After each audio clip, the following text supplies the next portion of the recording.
Hey guys, welcome back to the channel. It's Khan.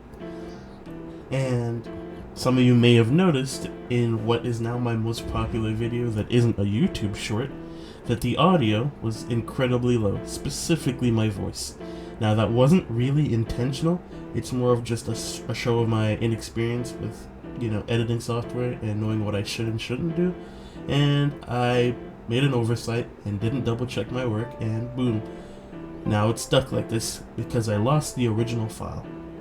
Now, it's a pretty minor badge of shame that I'm gonna have to wear forever because I can't fix it, but I hope you can forgive me and just keep in your hearts and minds the fact that I plan on not making that same mistake again. Now, how about we get forward with the actual video?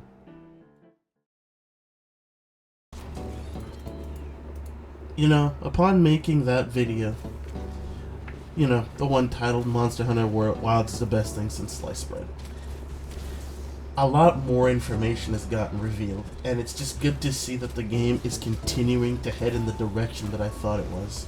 Now, can I say that I expected them to put Gypceros and Gravios as their chosen monsters for the throwbacks to be added?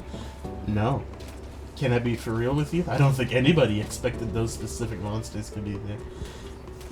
And I'm surprisingly very happy about this. Now, you might be wondering, why is it surprising, or why would you be very happy? Well, for one, they're not the most popular monsters out there. They're not the most visually impressive. They're not the coolest monster in the world. They didn't revolutionize the franchise. They don't hold as much value as, let's say, a Dogmazios might have, or Ahtal-Khan, my namesake. But it's what they represent in the smallest sense that's really important.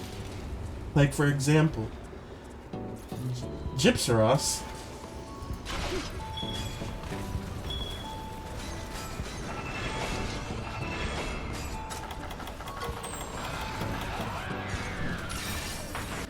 right there. That small gimmick that you saw of it playing dead is something that I'm a huge fan of, because things like that add a lot more personality to the monsters, makes them a lot more, I guess, characterizable, adding more weight to them, adding more personality to them, and I think that's a great thing to add, because things like that increase people's interest in the game and give them a reason to look beyond the surface of, oh look, I'm hunting a big monster, and it's more, oh look, this creature has specialized traits on how it functions to survive within its ecosystem. Like, it's genuinely amazing. Because it's not just that it plays dead, it's the fact that you can carve, and the subtlety of it charging up the flare, I should say flash, while it's preparing to stun you when you're off guard, or the fact that it can steal your items, it just adds a lot of personality to it, which I've been repeating a lot, but that's incredibly important. And in the case of Gravios, you have this.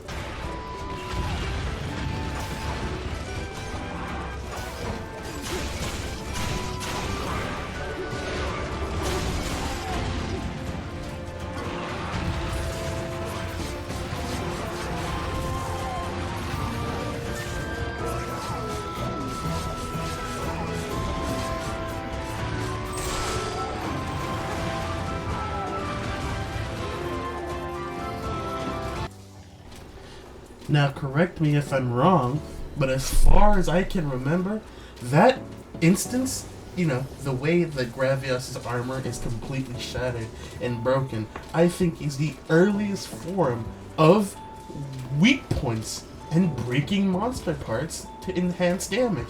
Because, Gravios is essentially a giant walking mineral monster coated in heavy rocks and minerals to protect it from, weapons and other monsters.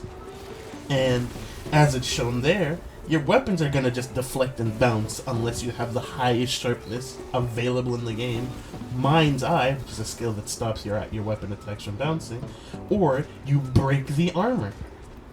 Now, not only that, I think, again, correct me if I'm wrong, I'm not perfect, Gravios and Gypceros are the only monsters that you can topple and mount on their stomachs. Like, there's just nothing else like it in the franchise. And I think those two monsters being added are showcasing the wide, not only variety, but sense of personality and joy that these monsters can bring. Because it's just something that, again, it's damn near impossible to replicate.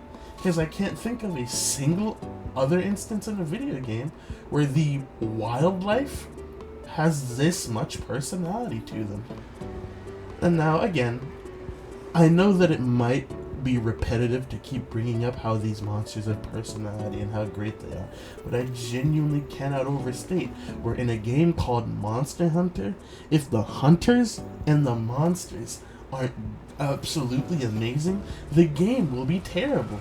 And this is what Capcom is known for. This is what Monster Hunter is known for having the best creature designs out there.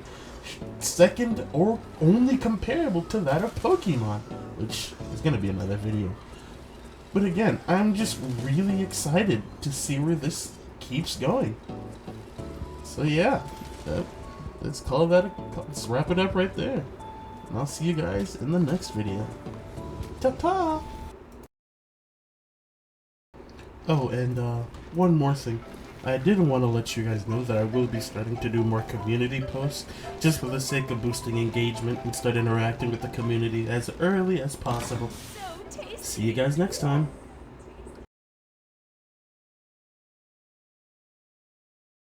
Oh, and you can find the original video, the one that I keep talking about that I fucked up, right here.